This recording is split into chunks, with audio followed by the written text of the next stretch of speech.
लक्ष्मी निवास में लीजिए वीर की दादी का ड्रामा शुरू हो गया है। वैसे कई बार मुझे लगता है सीरियल्स की जो नेगेटिव कैरेक्टर्स होते हैं ना, ये तो वेट करती होंगी घर में कोई शादी करके बहू आए, हम सियापे पाए, मतलब लाइफ में थोड़ा तो एंटरटेनमेंट रहे। तो भाई घर में चोरी हुई है और चोरी का इल्जाम मढ़ दिया गया है नई नवेली बहू रानी परी यानी राधिका पर। हे भगवान, हमारे सारे गहने चोरी हो गए, अब हम क्या करें?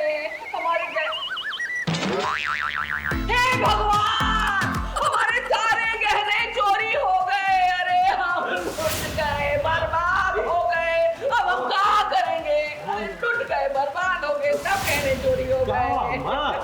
अरे काय रे 80 साल की दादी को भी मानना पड़ेगा, इस उम्र में भी क्या नंबर 1 ड्रामा कर रही है ये दादी। अब दादी आप ना अपने जमाने में जरूर सुपरस्टार रही होंगी, तभी तो पूरे घर वालों के सामने आज आपने जो एक्टिंग की है ना, उसके लिए आपको पूरे 10 में से 10 नंबर मिलने चाहिए। हमारे पूरी की पूरी तिजोरी एकदम सपाट हो गई, पूरी हमारी अलमारी खाली है, कुछ होना बचा है।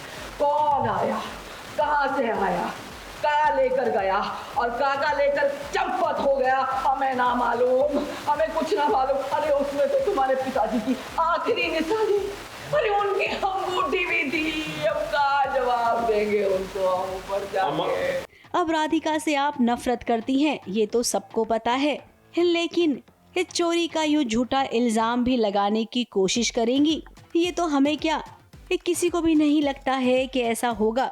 और वो भी जब राधिका के साथ वीर खड़ा है कि मैं पहले आके देखती हूँ कि कोई है क्या, नहीं है तो पहले थोड़े मध्यम आवाज़ में बोलती हूँ, हाय मेरे गहने चोरी हो गए। लेकिन जब भी कोई सुनाई नहीं देता, कोई बाहर ही नहीं आता, फिर हमने ज़ोर ज़ोर से चिल्लाना शुरू कर दिया कि हाय हमारे गहने चोरी हो गए। तो पूरा परिवार आ जाता है, फिर वो पूरा ड्रामा होता है। वीर तो आपसे अच्छे से वाकिफ है, वो जानता है कि उसकी दादी कुछ भी कर सकती है। आप सबको याद है ना, वीर ने कहा था कि राधिका जी को घर से भगाने के लिए या फिर परेशान करने के लिए अगर आप सबने टीवी सीरियल वाला ड्रामा किया तो उससे बुरा कोई नहीं होगा। फिर इसके बावजूद आपने वही वाली हरकत की। इतने पिछड़े ख्यालों के हैं, कैसे औरत की कहाँ जगह होनी चाहिए। पहले जो एक ज़माने में ऐसा जब लोग सोचते थे, तो शायद हम लोग अभी भी उसी सोच को लेके थोड़ा आगे बढ़ रहे हैं और इस ज़माने में भी ऐसे ही सोचते हैं। लेकिन कहीं ना कहीं जब समझ में आता है कि सब लोग हमारा खिलाफत करने लगते हैं, तो झट से बदल भी जाते हैं, सिर्फ मतलब अपना फेस सेविंग के लिए।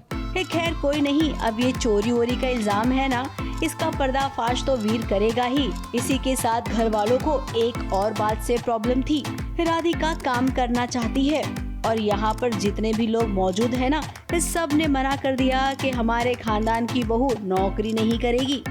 अब यहाँ पर भी वीर ने राधिका के लिए स्टैंड लिया, बहुत ज़्यादा, और बहुत ही ज़्यादा कुछ क्या बोलते हैं, राधिका भक्त हो गया है।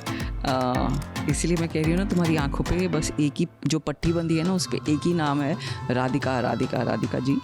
तो वो बिल्कुल सही बोला, वो डायलॉग में नहीं था लेकिन बोल दिया मैंने। अब राधिका को धीरे धीरे समझ में आएगा कि वीर बहुत ही अच्छा लड़का है, इससे बेहतर लड़का उसे मिल ही नहीं सकता था। और अब यहीं से राधिका के दिल में वीर के लिए जगह बनेगी और इनके बीच शादी के बाद वाला प्यार होगा। मुंबई से कैमरामैन सुजीत मिश्रा के साथ एबीपी न्यूज रिपोर्ट।